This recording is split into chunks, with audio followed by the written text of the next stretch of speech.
Okay, now that we've casted on some stitches, we're going to look at doing the most basic stitch, which is called garter stitch, or if on your pattern it will quite often maybe referred to as knit, so you might knit 2 stitches, purl 3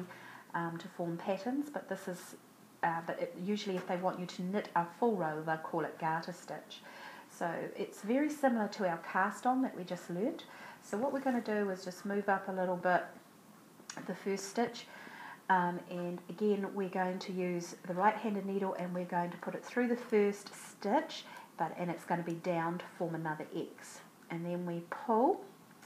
our yarn just like we did on the casting on, so it's similar. We bring it round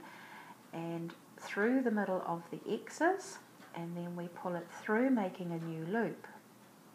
just like we did when we cast it on, but instead of putting it onto the needle, we're going to leave it here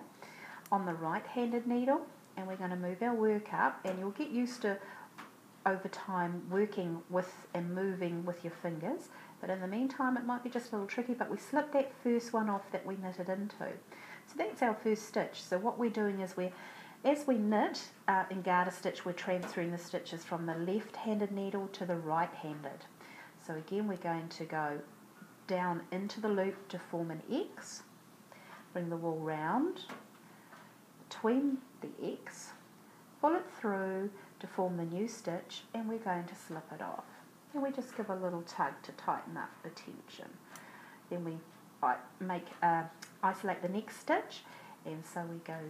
down behind, the right hand needle goes down behind the left needle, we bring the yarn round between the 2 needles of the X, pulling it through